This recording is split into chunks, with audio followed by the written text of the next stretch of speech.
If you've ever been in that uncomfortable space where you know that your next level is real, but your mind keeps pulling you back to fear, urgency, I need to figure this out right now, then you will relate to this episode because this week was that for me.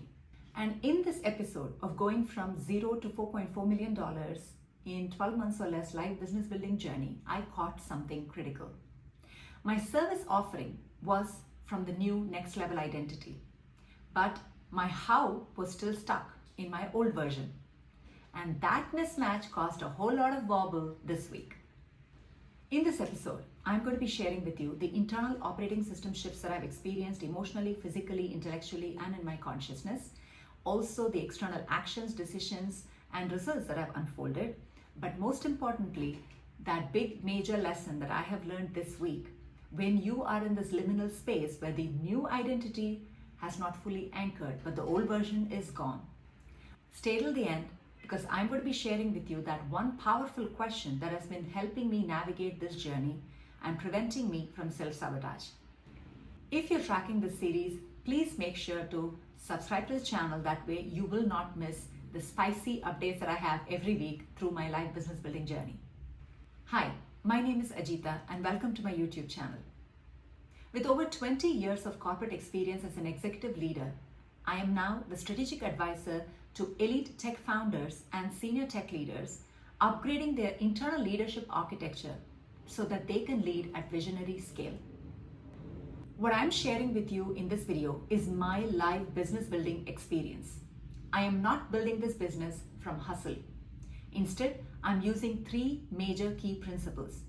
I call them the 3 I's: identity, intuition, inspired action. This is my live case study, going from 0 to $4.4 million in 12 months or less, using the EPIC Leadership Operating System framework, which is my proprietary framework that I have created, that I use with my clients. Week by week, you will see the invisible changes that create the external results. We are now on week 3. Here's what shifted. Let's start with the internal operating system shifts using the EPIC Leadership Operating System framework, where E stands for emotional, P for physical, I for intellectual, and C for consciousness. This week was intense emotionally, partly because I was processing a lot of grief that was coming up. As you are probably well aware, grief doesn't have a timeline. It doesn't come with a warning. It shows up when it shows up. And if you're following this journey, I had let go of 3 key relationships earlier in February, which is about a month ago. Those relationships that I had let go from my space were still holding some level of energetic presence. And obviously, when you lose something or when you let go of something that has been a part of your life for years, because these relationships range from anywhere from 7 years to 11 years, the grief process is a little long-winded. And so long story short, I did give myself the grace and the time and the space to grieve, cry through the process of letting these relationships go.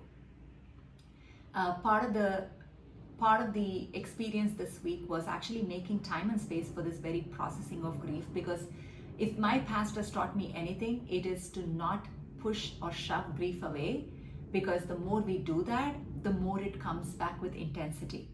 And just a quick backstory, when I had experienced a series of losses, this was from 2018 all the way through 2022. I mean, I lost my parents, I got separated, I lost my home, many other things. I don't want to go into the details of all of them, but the series of losses, I didn't quite give myself time to grieve. And it was only, I think in 23, 24, 25, even as late as last year, I was having waves of grief come through because I didn't give myself the grace and the time to really sit and grieve through those losses. These are big ones: losing your parents, losing your job or getting out of your job, and even dealing with separation, divorce. These things are, each one is life-changing. And for me, it all happened back to back. And to not have put time aside to grieve was, I think, in hindsight, not the best option, not the best decision, but I knew it. I didn't know any better, but now I know better. Now I make space and time for grieving, because if I don't, it's going to weigh my emotional operating system and it will affect my ability to get results in any aspect of my life. If you're going through any type of grief, if you've lost anybody, lost anything in your life that is dear to your heart, please take the time to grieve. Do not rush through the process. And of course, it's going to come at its own pace. Give yourself the grace to let it navigate that at your own pace. The second thing that I realized in the emotional aspect was a lot of self-judgment that came up this week. It is not that, I 1000% believe in myself. I believe in the infinite intelligence. I believe in my path. I believe in my purpose.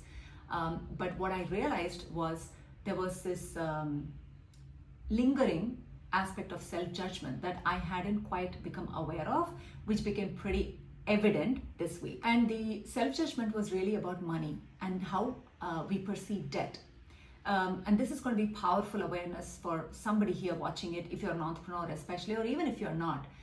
See, growing up in a household where my dad experimented with many businesses, and every business venture that he took on, my mom had to mortgage our home, which was fully paid at that time, thankfully, and give him the money for investing in the business. And the business invariably ended up not working out for my dad. And I recall very clearly as a child watching this pattern over and over again, where dad ventured into some business initiative, took money as a loan by mortgaging the house. The business bombed, and mom had to work hard through her banking job, pay for our schooling, pay for our upbringing, and also pay the loan back. And this wasn't happening just once, it was happening multiple times.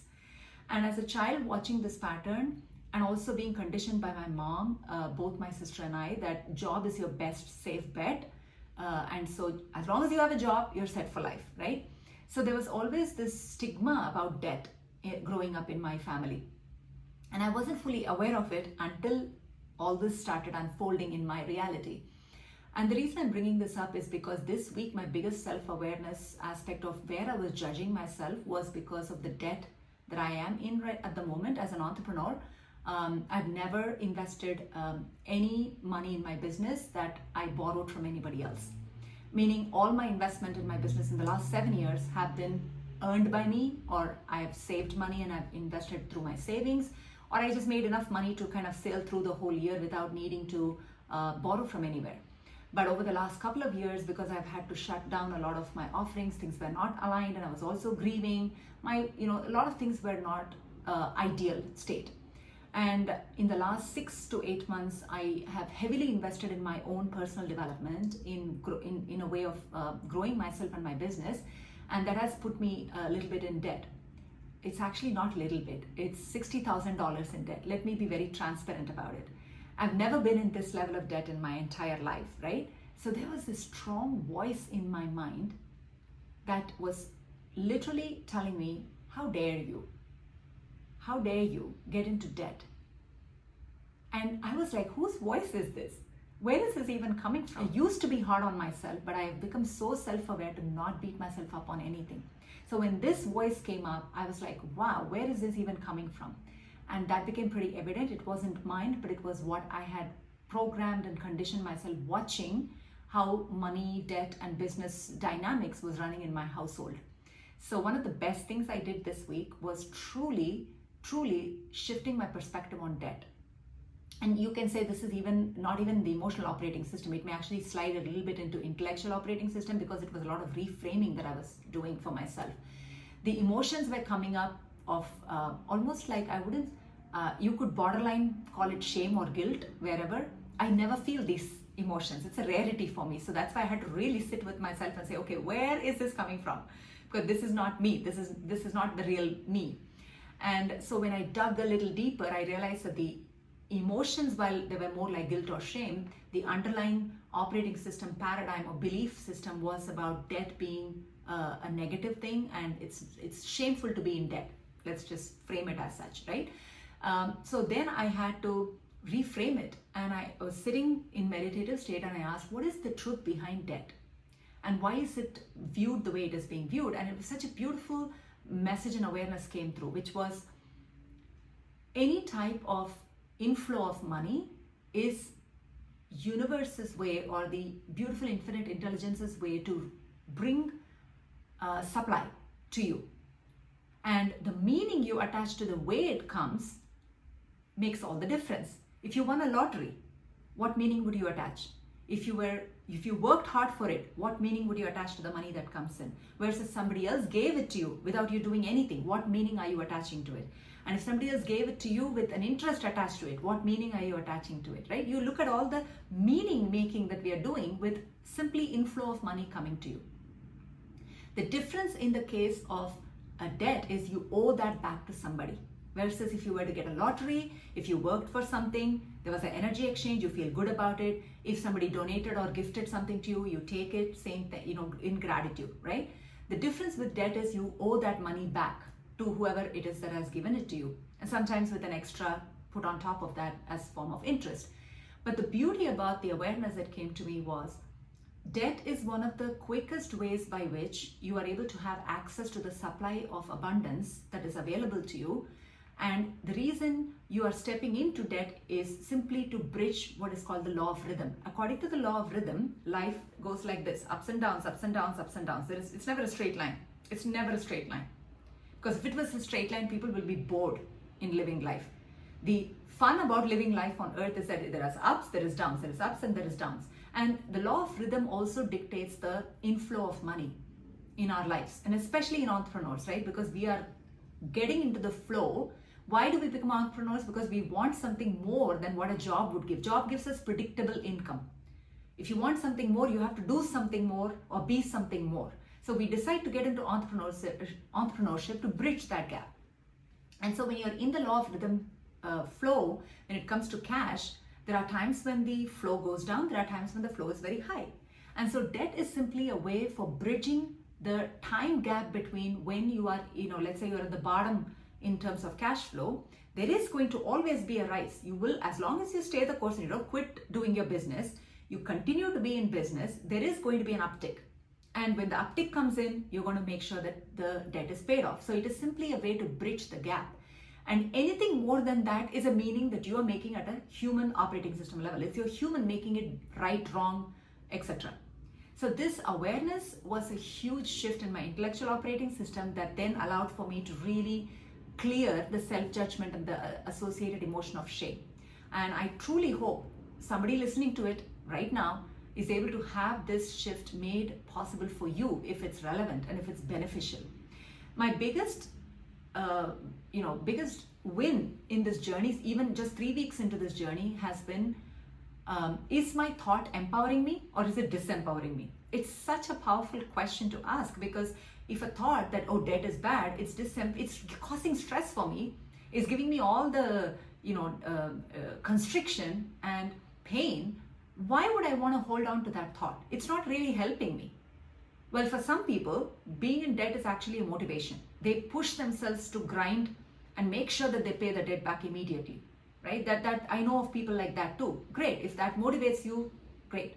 But I am not building my business from grinding, hustling, and forcing through results. I'm building it from a place of ease, effortlessness, and flow. And so for me, the most important thing I did this week was reframing my relationship and my meaning making and my emotion associated with debt. You know what I did?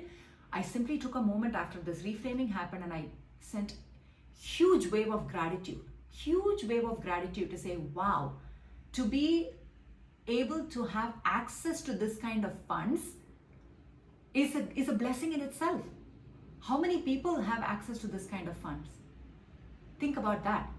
And the minute I thought about it, I was like, thank you for giving me access to this kind of funds so that I can, move through this period, which has been difficult in many, many ways. And the minute I shifted to gratitude, everything changed. That was emotional operating system. Moving into physical operating system, boy, this week my human was fully on board. As they say, human body has its own functioning, and as a woman at the age of nearing 50, my body is going through a whole lot of God knows what to the point where it was that time of the month and I just had to stop functioning for a day or two and just rest. And what this beautiful awareness that has come to me is this: I'm using the same principles I'm using to build the business, identity, intuition, and inspired action, to even handle my body. Because there is such common collective consciousness beliefs that menopause is this, menopause adds weight, you lose your, you don't have the ability to get back your body, like all sorts of belief systems. Okay, so a big part of me at this point in my life journey is also challenging my internal beliefs. Which ones am I buying into? What beliefs am I buying into about aging, about menopause, about how your body feels, and can I be fit? Can I ever be active again, energetic again? These are all elements that I'm questioning as part of my physical operating system. Now you may ask, what is the relevance of this to building a business? All part of it is relevant, because if I cannot feel energetic, cannot feel vibrant, cannot feel excited, and my body doesn't function with its full potential, I can't be of service to many people. I'm going to be limiting my ability to be of service, show up and serve other people. So to me, this particular journey of identity shift, of being, not only being in that $4.4 million accomplished version of me, that version of me who's me right now that I'm embodying, she doesn't buy into, or I don't buy into these common consciousness beliefs about what happens to your body when you hit 50, whatever, right? I completely don't subscribe to them. And I'm working through clearing my internal operating system of any programs and paradigms that I've already bought into it on some level, and cleaning them up and shifting them out because they are not serving me. To believe that my body is going to be losing vitality and energy, it's not serving me. Going back to the same thought, is it empowering or is it disempowering? I find it extremely disempowering. So I say to myself, let's work on shifting those beliefs, because that will make all the difference in how I feel, how I show up. Here is another interesting thing I noticed. Because I had to rest and my body had slowed down, my mind started racing. It started coming up with all sorts of solutions to make this goal of $4.4 million happen faster, through safety. What is familiar? What is familiar to me? I've sold so many programs and offers mainstream. Now that is appealing to a larger audience, and that is familiar and safe for me because I've done it so many times. So my body slowed down, mind started racing, saying, let's go to what's familiar. Let's go right there, because that's something you know already. And then I realized, wait a second, which version of me is talking right now? This is not the identity that I'm embodying. It's the old version of me that hasn't fully gone yet. So it's like a tiptoe. It's got a foot in the door, the old version, and the new version is still stabilizing. That's why I said in the beginning, this week was complete wobble. So what happened in my mind? You already heard bits and parts of it in terms of the reframing of the debt. But the biggest breakthrough this week for me in my intellectual operating system was when I realized, it's a huge belief, when I realized that if I raise my standards, I will be abandoned. That was a strong belief that I was holding in my operating system. This came because of the two relationships that, actually all three relationships maybe, that I had to let go earlier on in February. And I was actually holding on to them in my own psyche, in my own mind, because I was actually ready to up-level myself. I was not willing to settle for what those relationships were bringing to me. They were familiar, yes. They have been with me for long, yes. They provided me what I wanted at some point in time, yes. But where I was heading with my identity shift, these three different relationships, both personal and professional, I was wanting to raise my standards. But these relationships were not willing or not able to meet me at that new level. That's when the awareness came to say, okay, it's time for me to let this go. But the reason I took the decision, right? I stepped into this new identity, took the decision. But what was really holding these relationships in place was my belief that if I raise my standards, I will be abandoned. That's why I was holding on to them, because I didn't want to be abandoned. But now that I've let them go, I then uncovered this belief and I said, wow, this is what has been keeping these relationships for such a long time, even though deep down somewhere I felt like I always knew I had to let them go at some point, sooner than I did, okay? So the reason I was holding on to them was because of this belief, because of this program, because of this operating system paradigm. So I decided this is not serving me. That, if I raise my standards, I'll be abandoned. Like, that's not going to serve me, because I will continue to raise my standards as I grow. The $4.4 million version of me is just the next iteration. There's going to be iteration after this, iteration after this, iteration after this until I die. So I am going to be continuously raising my standards. So I can't have this limiting, disempowering belief and thought that I will be abandoned. No, when I do this, when I shift up my standards and step into this full embodied version of this new self, which is who I have those standards, new people, new professional relationships and new partnerships are going to show up because they will meet me where I'm at, which is a beautiful awareness that I want to also share, which is life meets you at the level that you decide to be at. If you decide to play it small, life will meet you there. If you decide to play it big, life will meet you there. So life is simply responding to who we decide to be in this world. So I have decided to shift up my standards. And now I'm in this liminal space where decision internally has happened, identity is here, but the old hasn't fully gone, the new hasn't fully stabilized, and in this liminal space is the wobble that I'm describing this week. Okay, the wobble is understanding this belief. And I said, no, I will be supported every time I raise my standards. That became my powerful shift of this belief this week. The second big shift this week in my intellectual operating system was that I was putting conditions on how I am to arrive at that $4.4 million revenue. Okay, what do I mean by conditions? Oh, it has to be tech founders, it has to be tech, this niche, it has to be through webinar, it has to be, oh, by the way, I will update you on the webinar here shortly. It has to be through webinar, it has to be through LinkedIn, like all these dictating conditions. And then it dawned on me, wait a second, why am I dictating the how, right? My what is clear, my who is clear, meaning my identity, who I am is clear, my what as an outcome is clear. But the minute you start micromanaging the how and the when, you've already lost the battle. Why? Because that's not in your control. And this is where the third I, the inspired action, comes in. Intuition and inspired action determines the how, but not your logical mind. I was starting to use my logical mind through this process. And then I had to pause and I was like, wait, no, I'm not going to dictate the how by putting conditions. I'm simply going to be open to receive whatever that comes through. Yes, I have a service offering. I have an idea of who I want to serve. I have an idea of how I want to serve. But if I get an opportunity tomorrow to make a transformation possible for an organization for a $4.4 million deal, just hypothetically, I'm not going to say no. I'm going to say heck yes and go serve that organization in the transformation journey. So why am I dictating the how, right? That is a huge awareness as well for me. And the last internal operating system shift in the consciousness operating system is I kept talking about this identity of mine, and I was having this conversation with my younger son who lives with me and is constantly in my energy and in my discussions. And I kept telling him, that version of me that has achieved $4.4 million, she does this, she feels calm, she is certain. And my son just paused me and I said, Mom, why do you keep referring to her as she as if she's somebody out there? Aren't you already saying you are that person? So wouldn't you say, I am that, I am this? Wow. Having that being called out by my son to me was one big, huge aha moment for me. I profusely thanked him and I said, thank you for bringing it to my awareness. You are right. I am that. I am calm. I am grounded. I am certain. This is me. And then I started watching. Am I saying she, or am I saying me, I, right? So that was also a huge awareness shift for me with my consciousness operating system.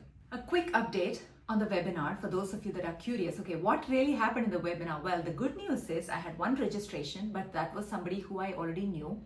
And I did go through the webinar recording. It has been recorded. It's now put behind an application wall for future prospects that are wanting to work with me. They will be taken through this application process where they will have to watch this video to get an understanding of this, whether this partnership and advisory is for them or not. So it's already done, it's recorded, it's been uploaded. But what happened that I want to share with you, which will actually segue into our outer operating system actions and results for this week, for the past week, is this. I did run the ad, but within 2-3 days, actually, the moment I launched the ad, I went and changed the audience because AI told me you need to add these extra profiles, not just founders and co-founders. So I messed with it. And then 2-3 days later, I went back because I had a doubt. Doubt creeped in. The old version of me stepped right in and started giving me stories, doubts. Oh, wait a second. Which C-level leader or tech founder is going to have time to come to your webinar live? They don't do such things. Is it logically correct? Yes. But my intuition had said something otherwise. What did I do? I let the logic override my intuition. And I went and stopped the ad. And then I worked through my fear and then went back and started the ad again. This is a direct experience of the wobble. I let my old version take steering wheel control in my be in the driver's seat for a little while, and there came the sabotage. And this is important to call out because this is where most of us end up falling back to the old version without anchoring and persisting in the new version and the new version identities, thoughts, feelings, and beliefs, and so on. And you're experiencing this real time from someone like me who's just walked through that wobble last week. I'm still processing and completing that wobble to a great extent, because not only am I dealing with this old version and new version wobble, I'm also dealing with grief of what I've let go, right? And all of this is playing into my reality right now. So it is complex. It's sometimes it feels terribly hard, but I am convinced that if there's anybody who can walk through this path and achieve the outcome that I know is already there or complete, it's me. I just know that too, because I believe I've been blessed with resilience, persistence, discipline, conviction, and certainty, and I get to embody it as an example for those that are waking up to that possibility for themselves. So I will not rob anybody else of the possibility to step into their grandest version, step into their resilient, persistent, certain conviction in their mind and their heart as to who they truly are. I will not rob anybody of that opportunity simply by giving up on my dreams. Not happening. Not happening. Part of the big reason why I decided to start this series in YouTube is for this very reason, is to show up no matter how hard it gets, show up and keep walking the path. Because if I can inspire one person out there to not give up on themselves, to not give up on their dream, my mission is successful. And the first person I'm not going to give up on is me. So yes, it doesn't feel easy. There's a lot I'm navigating right now in my reality, but I'm grateful for what I have. Whatever I have, I'm grateful for.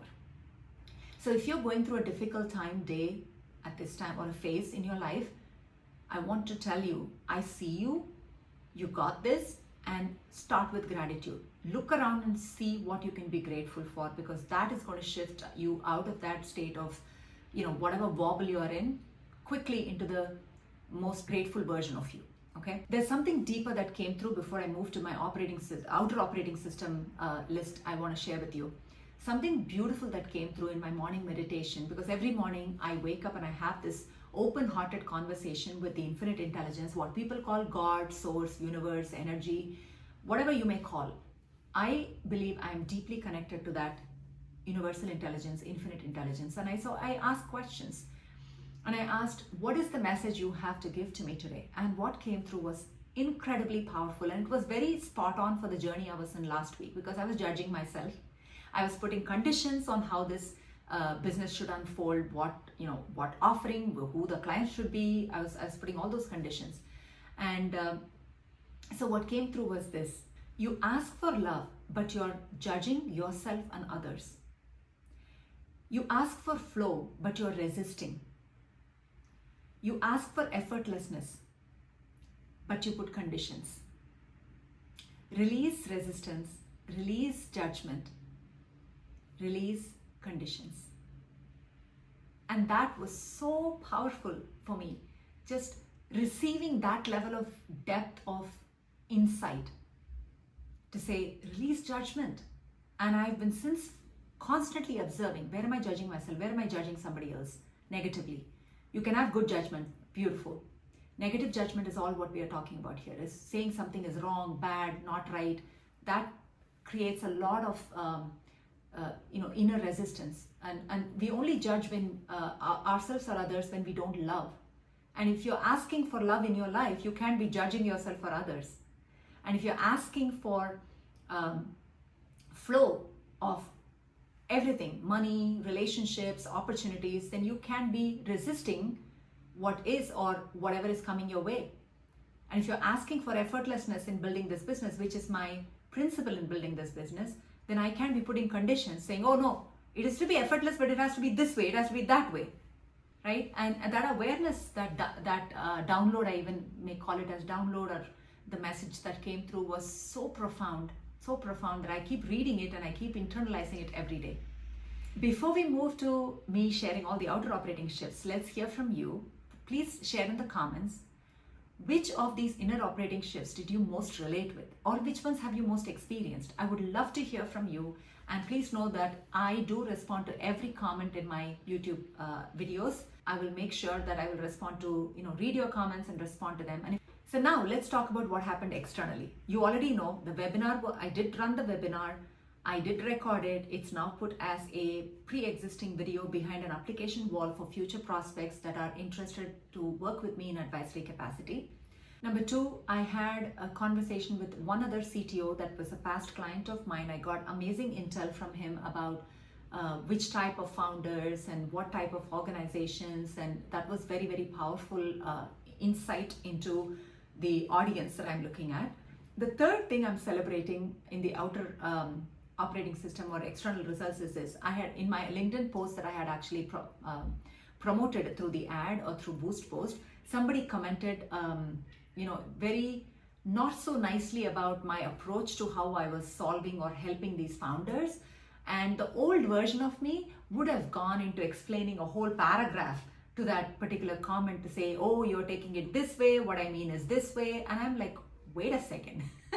Again, the question, which version of me is responding to this comment right now? So it took only a microsecond. So I'm celebrating the fact that that awareness shift happened almost instantly. And I, instead of writing a whole bunch of explanation, instead of even feeling bad about why she's telling this to me, etc., I simply let all of that pass by and responded with one simple statement, which is, what a beautiful capture of truth. That's all I said. Because there is truth in what she's saying. And it doesn't mean that there is lack of truth in what I'm saying. No, it is different perspectives, different octaves, different levels of consciousness, right? I'm talking to a certain level of awareness of founders, and she's talking to a different audience level of awareness, and there's truth in both. So I simply acknowledged it, and I'm celebrating the fact that I instantly asked which version of me is responding. Why do I have to over-explain? I'm not over-explaining. I simply have to acknowledge and send love to this person, and that's all I did. The fourth thing I'm celebrating is this. I attended an event over the weekend. It was a musical event, and when I was meeting with people there, when people asked me, so what exactly do you do in your business? I introduced myself in my current identity, that I am a strategic advisor to tech founders and C-suite leaders. And when people asked me, how's the business going? I responded from the place of my wish fulfilled, aka my end result, which is it's going incredibly well. In all honesty, I do know that it's going incredibly well. You know why? Because all the internal shifts I'm experiencing right now it's only a matter of time. Because remember, every time we shift into a version internally, there is a time lag between when I shift into that internal identity, new version, to when results unfold in the external. This is called the law of gestation, where you plant a seed. It takes a while before the plant starts to come out of the soil. In between phase is, you could call even that as a liminal space. You're not seeing the external results, but the seed is continuing to grow. As long as you water it, as long as you show sunshine, it is growing, which is exactly what I'm doing. I'm tending to my internal soil. What am I planting as thoughts? What am I planting as feelings? How am I staying in that knowing that it's already done, right? I'm nurturing my soil right now. Results aren't there externally yet because there is a gestation period. So my answer to the question, how is your business going? I said incredibly well. It's actually never been better. In truth, it has never been better. Why? Because I have never been better internally in the version of me that I'm holding in my space internally, the thoughts, the feelings, and so on. So I'm celebrating that because I'm no longer getting pulled into the external current circumstances, because the external current circumstances is a result of my past versions, thinking, feeling, acting, and identity. I've let her go. The new version of me that is sitting here and making this video right now has already accomplished internally the outcome that she set out to, which is achieving $4.4 million in 12 months or less. She's done it already. And in that version of me, if anybody asks how is the business going, of course I'm going to say it's going great, because I'm nurturing to every piece and part of me that's going to make that external reality come true. I'm preparing for that outcome. one last thing before I complete, which is when I was asking about this liminal experience where the old is gone, new is not here yet, what I was actually also remembering or realizing is that a lot of us experiences when we leave a job, when we get fired from a job, or when we leave a job, we don't have another job, we're in this liminal space. And what do people usually that have lost a job do before they land the next job? Taking action every day. Action, action, action, applying to different jobs, making sure that they're not wasting a moment, that they're constantly, in this mode of trying to land the next role. For me, the lesson right now is to be still, tune into infinite intelligence to receive the guidance, the insight, so that I can then take inspired action. So my biggest takeaway in many ways this week has been lead with your intuition and logic follows. So my message for you is this: if you are in this liminal space where the old has left, whether it's an old job, old relationship, or even your old identity, whatever version that you have left, and the new is not here yet, my message for you is this: if you find yourself in this liminal space, in that space, your mind will scream. It'll say, figure it out, take action, don't slack, don't be lazy, don't do this, go, move forward, right? That's the mind. It's the human mind. It's programmed and conditioned to be so. So the most powerful question I asked myself this week when I was in this liminal space where the mind was screaming for me to go back to what was familiar and safe is this: which version of me is speaking right now? Which version of me is making this decision right now? It is such a powerful question, my friends. When you ask which version of me, is it the fearful one or the fulfilled one? Is it the old version or the new version? When you ask this question to yourself, it'll change everything for you. So if this resonated for you, please make sure that you're sharing this video, you like the video, and subscribe to my channel. I'm documenting this whole journey live, real time, no polishing, no filtering, raw as you can see it. I will see you again next week.